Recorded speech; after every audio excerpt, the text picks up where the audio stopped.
So you want to hear about varsity rolling? Can't imagine who you get to watch it, but sure.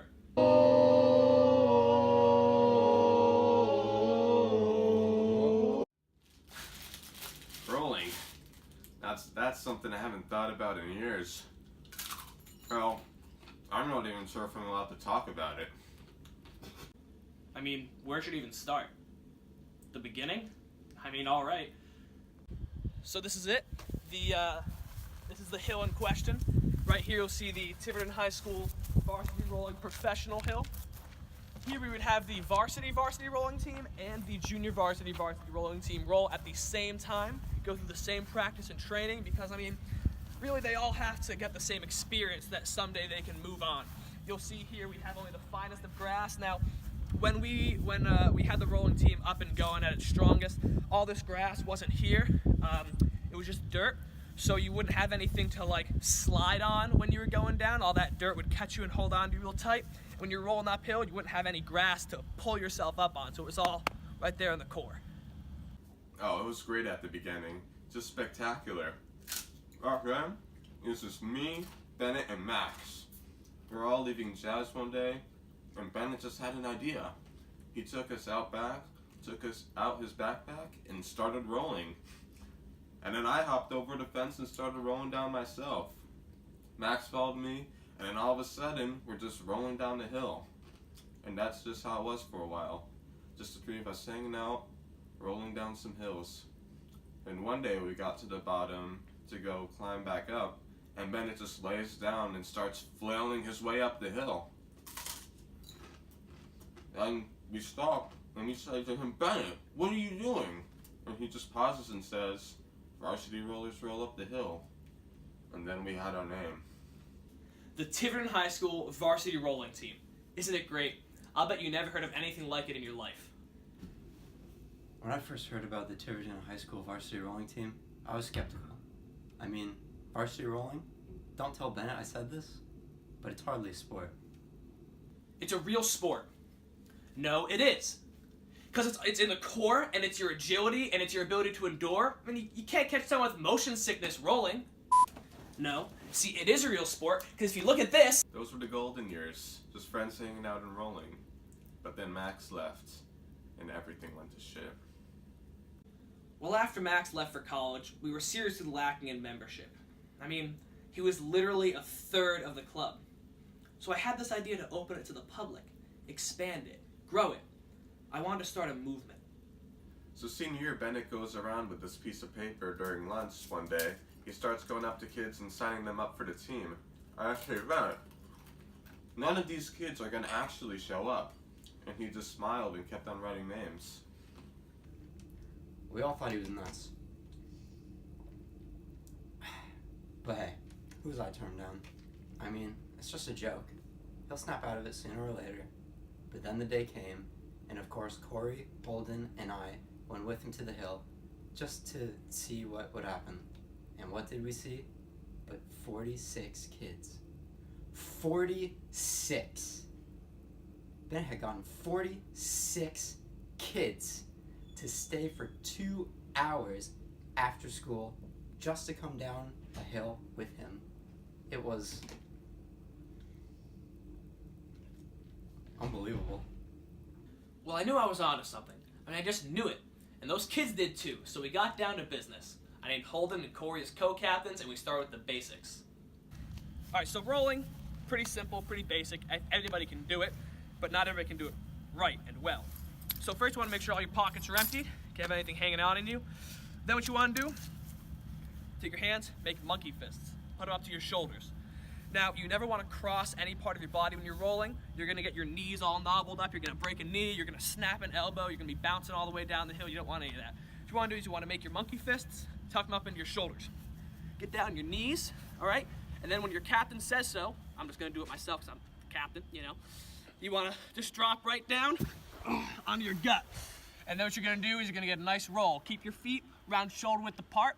You don't want to tense up too much, but you don't want to flop around all the time. Just give it a nice roll. Ready? Here we go. Woo! Nothing like that in the world, baby. Well, Bennett got right down to business. he started teaching the kids to roll down the hill. Then he got them rolling up the hill. But after that, there was nothing else to do, so we started developing different techniques and moves. They started flying around like crazy. Oh, we had downhill rolling, uphill rolling, the 3-leaf clover, the 4-leaf clover, fence entrances, dismounts, the twist of fate, fades, defensive rolling, up-downs, down-ups, Indian runs, Indian rolls, sit-ups, log rolls, push-ups, up-downs, inside-outs. We did twist of fates, we twisted... And it was fun for a while, it really was, but then Bennett started really pushing us. We started having practices for hours and hours a day.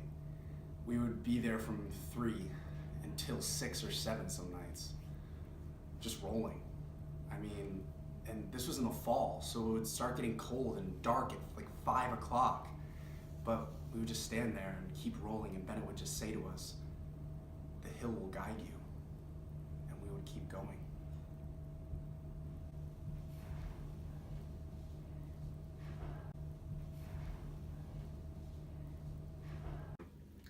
It got pretty bad. Kids were complaining and wanted to leave. Hell, even the other coaches wanted to leave. But Bennett wouldn't let anyone go. He was so fixated on the hill, on the technique. And one day, Dan started to have one of his attacks. Yeah, I have a lot of allergies. So what? Too much dust and pollen makes me sneeze. There's nothing wrong with that. And that was a dry fall too. Lots of particles in the air. So I just couldn't control it sometimes when I would take a break from rolling to clean it out of my system. But Bennett, well, he took exception to that. Well, we were in the middle of practice, and Dan was a senior. Now, if we let the other kids see me giving Dan an easy time of it, then they would all start to think they could get away with whatever they wanted. Before you know it, we have mandatory water breaks, the kids get to rest, time to go home for dinner. It's unacceptable. So Dan gets off the hill, and he goes to sit down and blow his nose. And Bennett calls him back, but Dan, he doesn't come.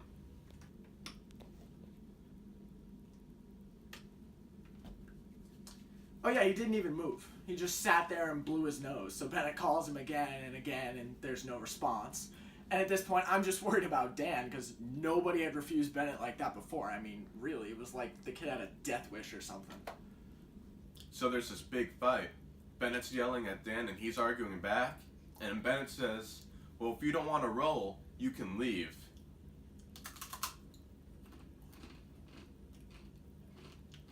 And he did. When Dan left, I'm pretty sure he told administration how hard Bennett was pushing the kids, and... Oh, and the club got shut down for a while, yeah. Well, yeah, Dan clearly wasn't rolling material. I mean, a true roller would never rat out his colleagues in arms.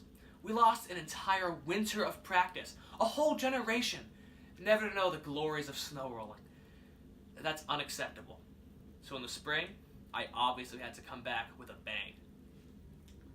We should have known how it was going to be once we saw him during our mandatory off time. I mean, we should have never gone back to the hill. Give Bennett too much authority.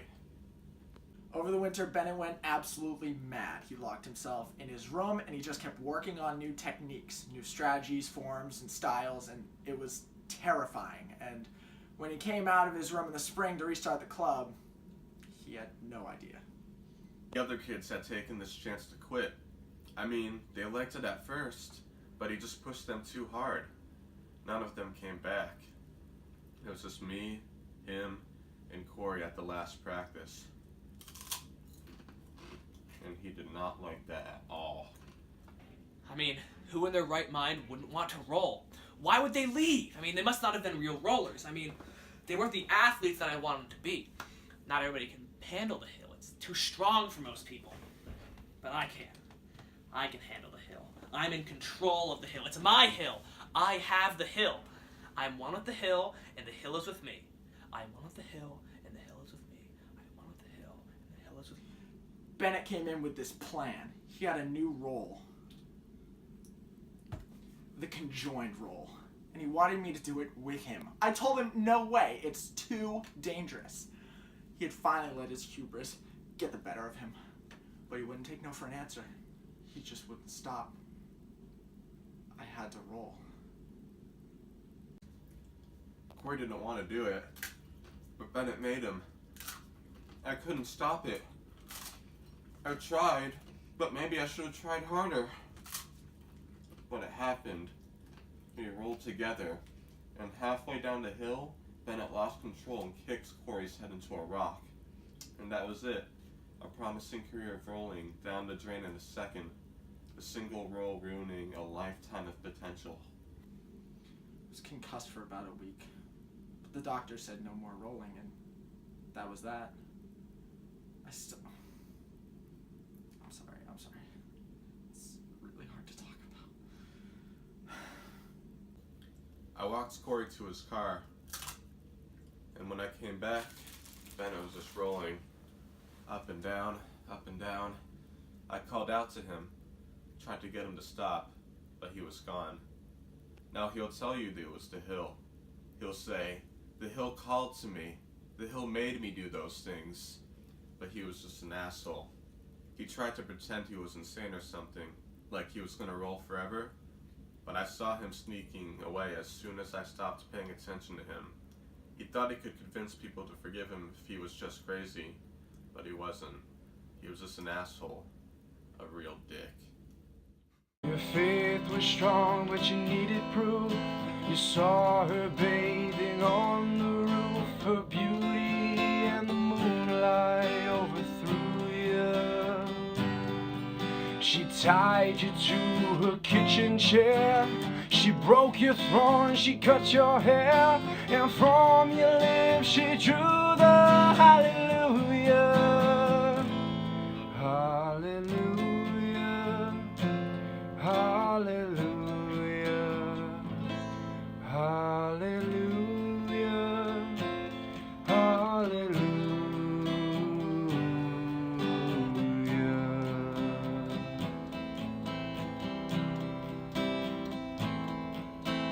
Baby, I've been here before, seen this room and I've walked this floor. You know, I used to live alone before I knew you, and I've seen your flag on the marble arch. And love is not a victory march, it's a cold